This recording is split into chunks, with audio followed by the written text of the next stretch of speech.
Creating a safe space for the LGBTQIA plus community was definitely one of those things I was really passionate about. Anyone walking past the salon feeling comfortable to walk in. I had always these situations where a client came in like, oh, I've been walking past for the last 3 months, but I was too shy to come in because I felt like it was too fancy for me. And I never wanted anyone to feel like that. I want everyone to feel comfortable to walk in. And that made me think about people might get judged for who they are walking into a salon. So I wanted to make it very clear that anyone is welcome. You are welcome. And it's little things like, when someone comes in, like it doesn't really matter what they identify as, what their name is, what hairstyle they want. All of that should not matter.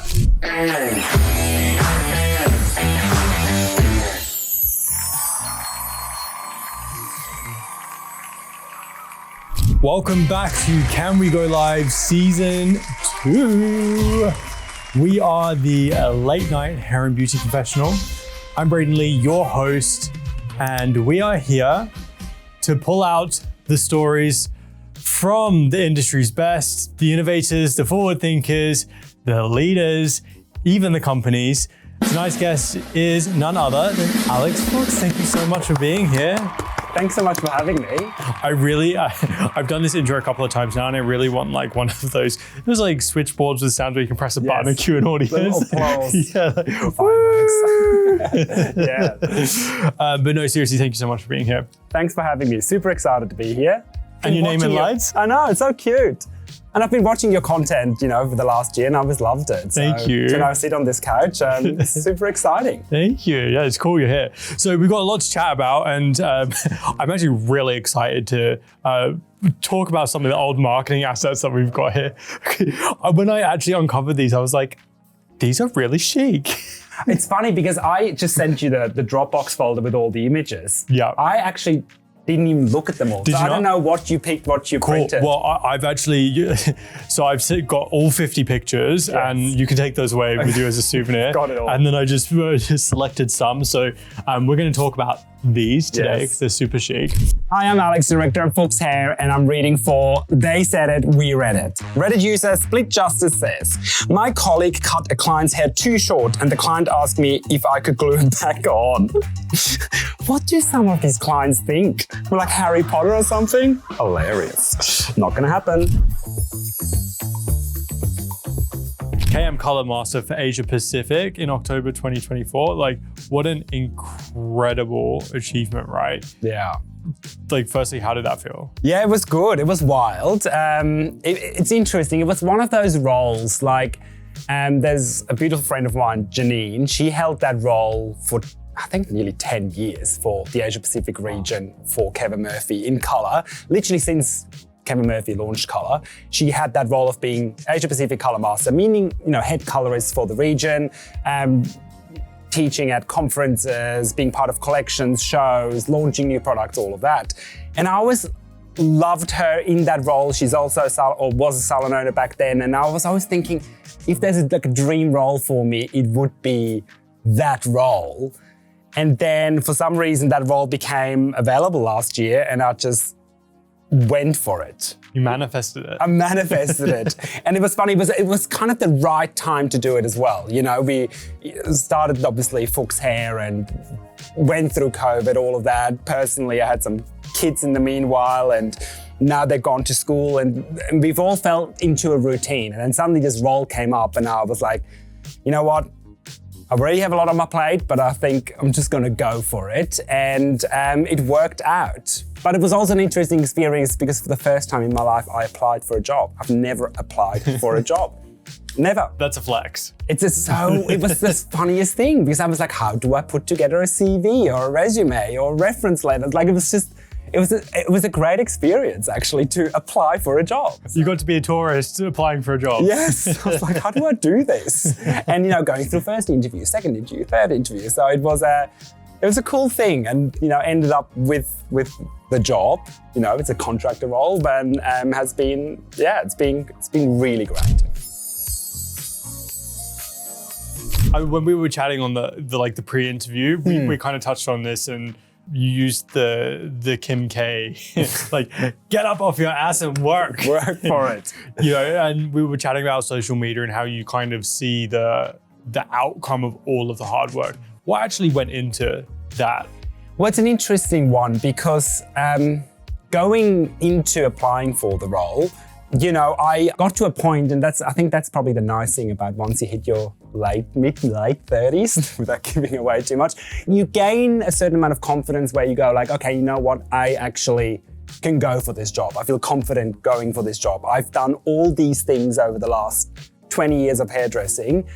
I think I've got what it takes for that role. And that was actually a really nice thing to look back to. And it kind of was this thing of, okay, so everything I've worked for over the last 20 years is kind of paying off or coming into place, I was like, I've always been the person who, said yes to everything. And if it meant working 6 days a week or 7 days a week, I did that, and I always tried to build great connection and be nice to people and put my hands up for things and, not let ego get into the way and all of that. And it got to a point where it was like, you know what, I'll go for it and I think I've got good chances. And it's funny because post that, when I started doing my first education and getting a bit of exposure around it and stuff like that, people were like, oh, they just assumed that I was just like given a role or that was just thrown at me or, You just walked in and got it. Exactly. I was like, you just felt lucky you got that. And I was like, well, I'm not sure if it's luck because I feel like I've worked really hard throughout my career to get to a point where I can do a global role like that. That was the plan, it sounds like. Yes, absolutely. And it's just, it's one of those things where I'm like, okay, I do believe that at the end of the day, what you put out is what you get back. Yeah. So and I feel like the ones who just put in a bit more or work a bit harder or good things do happen. And this role comes with lots of responsibilities and challenges as well. But I do feel like I'm ready to do something like this. You said saying yes a lot. That's really cool because one of the things that I see as a common denominator between people we chat to on the show is saying yes to the opportunities, just showing up. Yeah. Like being present, like whatever saying yes looks like to you, but like making sure you're accepting those opportunities and making yourself available to be in a position where you can get an opportunity as well. Because sometimes it's harder to say yes than it is to say no. And we always say these things. You hear this all the time. Take every opportunity, say yes, put yourself out there. But in those moments, it can feel really like, ugh. And it's often to do with, I feel like, putting yourself out of your comfort zone. Yeah. And there's already been so many situations this year where I felt out of my comfort zone. But that's exactly with KM? With KM and like other things around the salon where I'm like, ooh, your own insecurity comes in, or your self-doubt, or you're too tired, or you're exhausted, or you'd rather have a day off. But just by saying yes, it can lead to something, which then leads to something bigger and better. And I feel like that's a constantly evolving thing, because we all get to a part where sometimes we get a bit too comfortable. And I think that's where I got to post-COVID and then post having kids. I was just, business owner, dad, everything was running smoothly, but I was a bit like, okay, so where do I evolve? Yeah, what's next? What's next? Yeah. So what I had to do, take something out of my comfort zone, throw yourself in there and say yes. And here we are. And here we are. I love that. It's, we had Grace Kelly on this season as well, and it's a similar thing, right? Where it's like, she went off and did parenthood and reassessed, like, what is next? It seems like that's a natural progression and something I'm sure a lot of people at home can relate to, like, what is next? What do you do?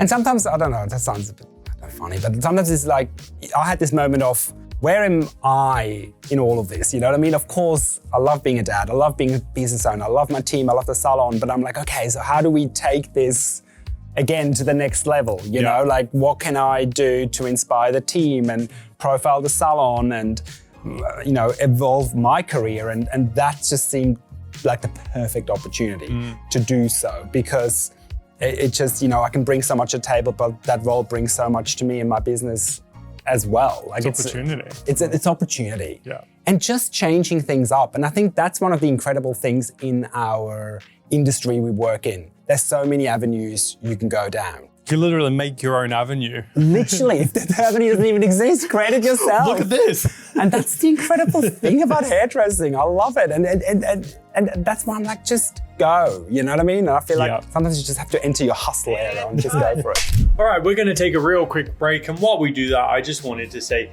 a massive thank you to you for being here, for watching the show. Your support absolutely means the world, and I genuinely mean it. This was never meant to be another serious Sally podcast. To be honest with you, that's not my MO at all. We're really here to grow the industry together and have fun while we do it. That's the main thing. Part of that mission is giving salons the tools to be able to run their businesses in a smarter way, get more freedom. That's really what we're about here at Can We Go Live. And yes, this is an ad. We've got bills to pay too. So I want to talk to you a little bit about YSS Loyalty. Now, if you haven't heard of YSS Loyalty, it is a completely custom, done for you loyalty program specifically built for salons. Your client gets a completely branded card in their wallet on their phone, and you get a whole new way to market to them. I know that you're also so strapped for time. So what YSS Loyalty does is it creates a whole new way for you to autopilot market to them through the use of push notifications. Honestly, this stuff, I don't know where we come up with it, but like my brain. Now, my favorite use case of YSS Loyalty is none other than the Salon by Ash Croker. Ash runs her loyalty program with one rewards drop every 3 months. And what she does is she creates an event around that rewards drop. She invites the press, she invites distributor collaborations, and she invites all of her clients into that event so that they can receive their rewards from the salon in the shape of a gift pack and this beautiful spread with drinks and food and education. It really is very amazing. The point here is YSS Loyalty is whatever you want it to be. How do you want to reward your clients? All you got to do is head over to yssloyalty.com and book a free demo. We'll show you exactly how it works and how you can tailor it to your Standby. Oh, I've got to go. All right, that's enough from me anyway. I'll see you back on set. Okay, so now let's chat about this because we'll only touch on this a little bit, but I just think it's really cool. Like, you're talking about all of this. And if you don't have any context, why Alex has never had to apply for a job before. I grew up in one. Yeah, tell us about that. Yes, so, oh my gosh, it's so funny looking at all these pictures. You know, now I look at that, I'm like, certain things about him, it's like, that's when like my grandfather and my dad were in their hustle era, right? You know, where they just went for it and tried things, and I love it.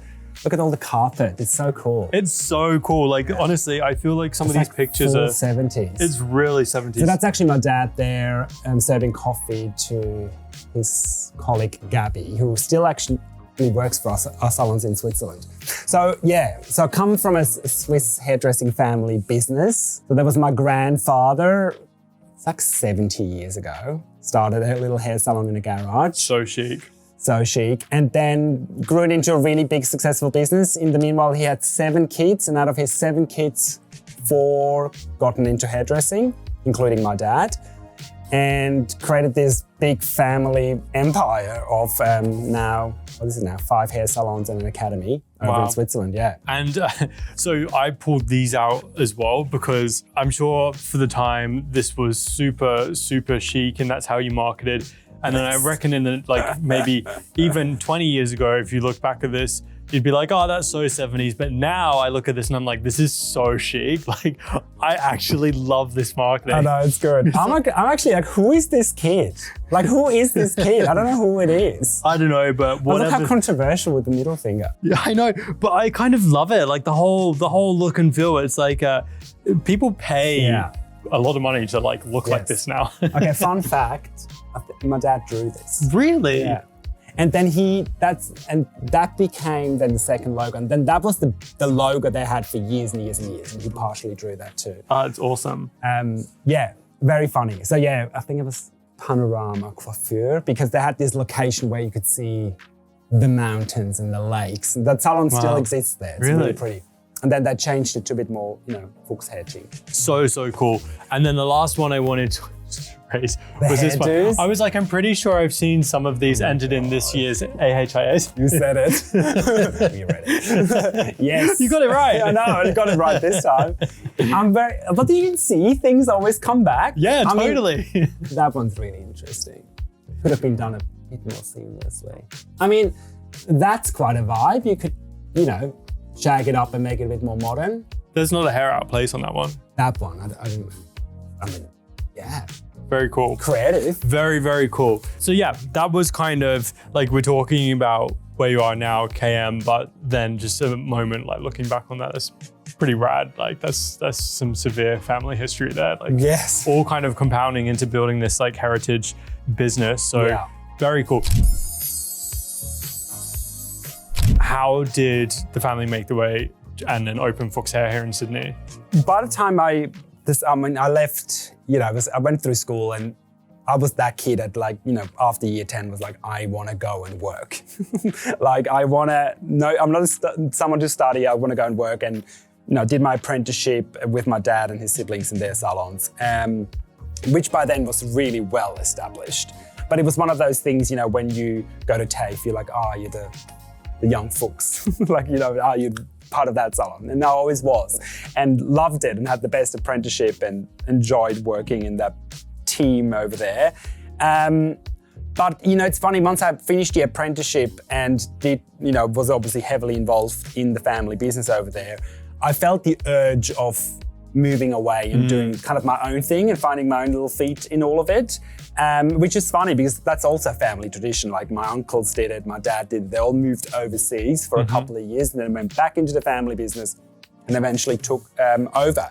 And that was kind of the plan for me too. So I was like, okay, cool.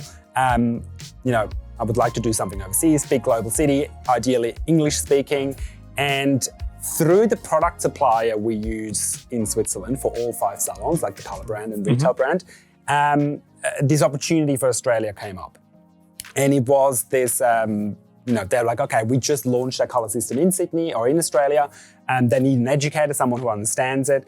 And I was like, yeah, I'll do it. And because my dad was a colour educator, so I always assisted him. And then I was like, this is a great opportunity for me to get into colour education.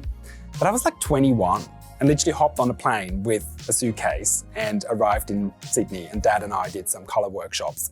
And then he left, and then I got myself a little apartment. This is it. I love it, I'm sticking around. Yes, and it was hilarious. Like 3 weeks after I got the role, they're like, we need you to go and train this salon in Margaret River in Perth. So here I was, like 21, fly to Perth, hire a little car, drive from Perth to Margaret River, like through the night with like kangaroos hopping around. And yeah, it was like straight into it. And then I was a product educator for years and years and years in colour, which was incredible, and got to go and start teaching in Asia and things like that. And then that product company opened a salon in Sydney, which I then also worked at. So I was in education and working at a salon.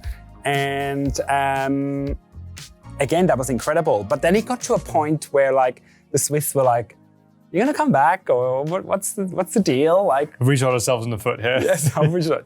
And unfortunately, that's what happened. I was like, guys, I love Sydney. I just fell in love with Sydney. I fell in love with Australia. There was just something about it, and I still feel the same 16 years later. And you're 16 years. I'm 16 years here too. Really? Yeah. 2009? Yeah. There you go. April 2009. Wow. Yeah. I was August 2009. Oh, how's that? Well, happy anniversary to us. Happy anniversary. Happy 16. What a good year for Australia. What a good fine wine. They got us both in the same year.